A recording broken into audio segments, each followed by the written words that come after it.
Hi there, my name is Anthony, and today I will be unboxing one of these. This is a SteelSeries STRATUS wireless gaming controller. This is a Bluetooth controller that should work with iPhone and an iPad and other various iProducts. This was shipped to me as a review unit, so it is encased in plastic. Normally yours would not be encased in this type of plastic. When you purchase one of these in the store, it should come to you much like this. It's very nice packaging, it's very clean, it's very sleek, and I love the use of marketing colors. One thing to note before purchasing one of these is it does require iOS 7 or above. One other quick note before we go into what's inside the package, I would like to note, while you're in store, they've actually provided a very nice QR code that you can scan to see if you have any games or plan on playing any games that this is compatible with. That's a very nice feature, and I think that it was a very smart idea for them to include that on the packaging. Hopefully to prevent returns, prevent people making purchases they regret, and things like that. That's very nice. Also, I have visited the site, and it's actually a pretty lengthy list. There should be a link down in the description below to a list that's current as of this recording. So let's go ahead, slip this out of the box. We're just going to very easily slip that out. Now this is the controller itself. We're going to go ahead and pop it out of the packaging here. And there's actually two pieces to it. What this does is it clips onto the rear, like so. See if I can get it to actually clip.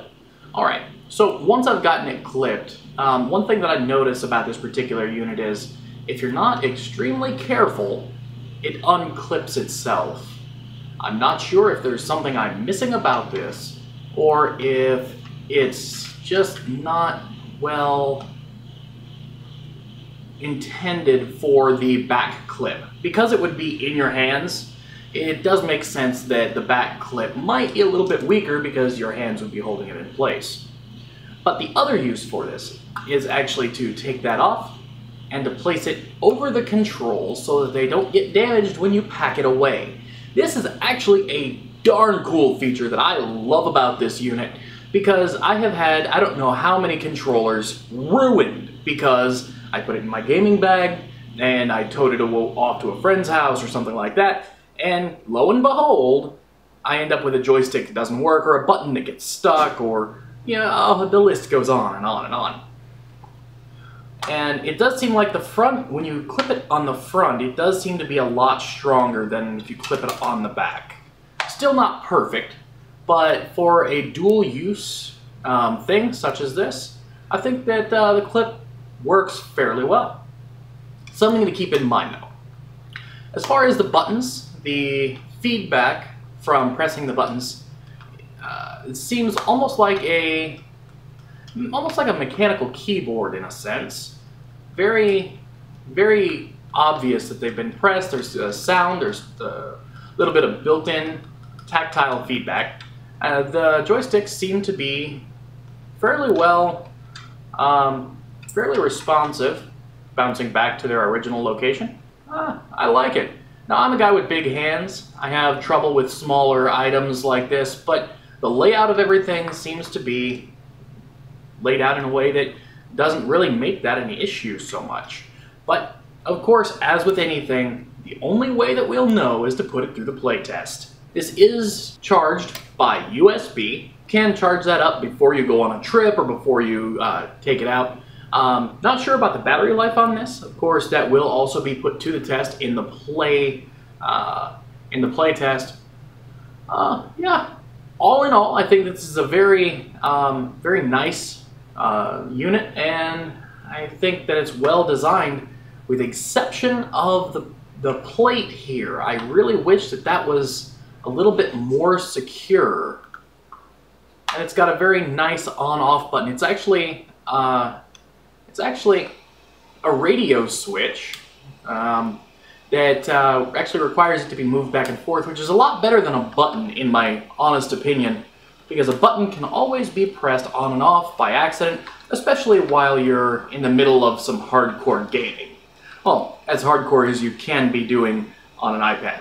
So a few moments later, what we've done is I am in the middle of downloading one of the apps that this supports, and I've got it set in something I've previously unboxed.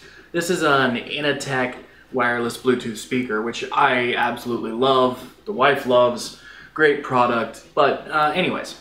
So there's more to the package. We're going to go ahead and turn it upside down like this. Now at the bottom of this box you'll see this. It looks like just regular packaging, but it's actually a user manual, letting you know exactly how to use this and how to get the most out of it. Most people don't even read these, but it's important, in my personal opinion, to read these as best as you can and kind of understand what you're getting yourself into.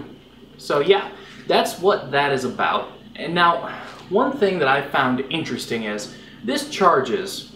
Now this, on one end, is a standard USB adapter. On the other end, we have a micro USB adapter. Without using an adapter for this, I am not able to hook this directly into the iPad. So I would have to charge my new little toy by using an external method, car charger or something like that, that's not provided in the box. It's not a deal breaker, but it's definitely something to keep in mind, that you will not be able to, again, without an adapter, charge your wireless controller from your iPad, or even if your battery runs down, use this as a backup power source. Again, not a deal breaker, just something to keep in mind. After a small bit of trial and error, I did realize that this iPad, the iPad 2, for some reason is not supported, or is acting as if it's not supported for this device. So I did take a little bit of time and connected it to the wife's iPhone, and it works very well. I enjoy the gaming experience, though I think this would have made a better demonstration. I'm going to hold off on giving you a demonstration of how this works with the iPhone because of the smaller screen. This doesn't quite mesh very well, and it's really not visible on screen without me doing some things that just don't look very professional. So, all in all, build quality, I would probably give it a 7. That 7 would become a 10 if they could just solve this problem where the cover pops on and off so darn easily. But yeah, I absolutely love it. It pairs like a dream with a device that it's compatible with. And I am thrilled with this device. If you have any experience with any devices, with this device, or any devices like it, let me know in the comments section down below. I would be very interested to see if you know of any other devices capable of doing something like this. This is actually the first time that I, myself, have been introduced to a device like this, and as far as I'm aware, this is a first. The entire concept seems very novel to me, of being able to do multiplayer games on an iPad, on one single iPad with friends. I think it's a pretty innovative idea.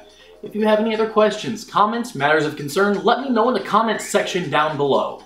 And by the way, just to let you know, the past hour and a half, this thing has held up. So it's got some good battery life. Till next time, like, subscribe, comments please.